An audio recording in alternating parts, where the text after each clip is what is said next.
And let's say there was a requirement here that there was a new system onboarded and they are looking for a demographic information from you so that they can enable the users in their system, and so that if they want to use that system for anything else, it could be any system, it could be LDAP system, it could be Active Directory, so that whatever user information, because Workday is a source of truth and there could be a number of requirements where you will be asked to share. And this would be your first approach, that if you will tell them that, okay, we have a REST API that we can expose. So this is our custom REST API, which you are using via the custom report, creating it via report and using all these different customized fields, calculated fields. And then you will be enabling it as a REST API. So then they can consume this data via. It will not be a push from Workday, it will be a pull. So it will be outbound, but Workday will not be pushing this data. You will be exposing this report as a REST API. You will be sharing the URL and credentials. And then the other system will be enabling this URL in their connector, or whatever system they have. And then, whatever the schedule they are going to fix, every time they will hit this URL, which we are going to discuss now. And then the Workday data will be pulled from Workday, pulled from their system. So how do you generate all these things from here? So, first of all, you will create the report as a normal report, advanced type and with the web service enabled. So when you enable it as a web service, then only it will be exposed as an API. One thing I forgot to mention to you, so this alias was there, right? So when you enable your report as a web service, your column names if you go here. So you get two categories here, column heading override and column heading override XML aliases. So when your report is not web service enabled, you will only be able to see this thing. Because this is like a column heading override.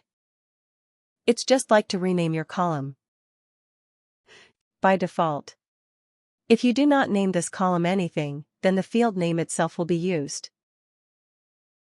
It will not be populated here, but when you run the report locally, by default these names will be used to represent your column. So this is column heading override, which is used as your column representation when you are running the report inside Workday. But there is another tab here which says column heading override XML alias. So this tab is used for the column representations when you are enabling your report as a web service. And this is mandatory when you are enabling the report as a web service. And this particular column cannot have any spaces in between as well. If you have any space in between, it is going to error out and tell you that your column heading override XML alias cannot have any spaces in between. So by default, it is going to take your field. If you are not defining anything from your end, it will just take your field, and if your field has any spaces, by default it will apply the underscore and make it suitable to this field. But you can always edit it as you want. But Workday suggests you to have it as short and meaningful as possible, because these are just codes. System is going to read these codes. If you want some meaningful information to be run in Workday, you can have it as long as you want here. So Workday does not have a hard stop here, but it kind of validates and gives you a warning. Because the longer the tag name for this XML alias is, it will take the report more time to generate these longer tags, and it might ultimately impact your report's performance. So keep these tags as short as possible, so that it is easy for you to identify as well that what this field actually holds. And at the same time, it also helps the system to increase the performance. So these fields are used, and your fields, which you have here, will now be exposed with these names. So you can call it whatever you want. If somebody is calling the cost center as business unit in their system, then you can use the business unit. If somebody wants to call the cost center as department, then whatever the downstream wants to have these names, you will just write accordingly. But we cannot have any spaces in between. So what are the names you do here? The report will be represented. The columns will be represented by these names. This is one of the important things with the column heading. And one of these things, group column heading as well, I think we discussed yesterday. Group column heading is used when you are using any related business objects data. So now your report is web service enabled. How do you generate the URL for this? These are normal options. You just edit the report, copy the report, run your report. Schedule test ownership. We'll just discuss. So I'll come here to the very last, which says, Web Service Easy to Identify. And then you go here, you do View URLs. So when I click on here View URLs, I'll be shown this page where Workday will be telling me different URLs that it supports. So basically, the main type of formats that Workday suggests and allows is its Workday XML, simple XML, and mostly JSON.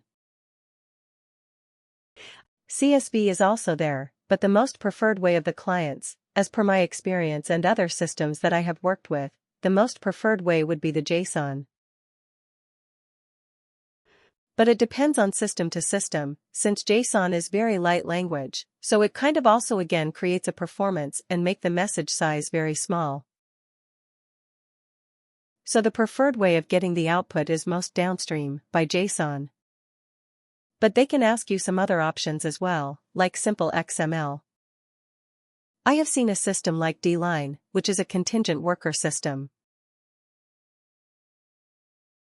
So that system actually asks for simple XML data. So depends on system to system, but majority of the ones needs JSON. But whatever you can give, simple XML, Workday XML, CSV, JSON, whatever they want. So these are the ones which are used. So these are different types of, and we'll now go from here. This is the way where you see all the URLs here. Now some of the systems, which are still new and have not been integrated with Workday. They can ask you for a file called XSD file, wherein they want to know the data structure of your REST API that you have built via the custom report.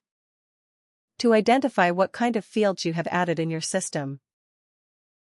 Are they date fields or are they string fields? Any Boolean fields or what kind of fields they are.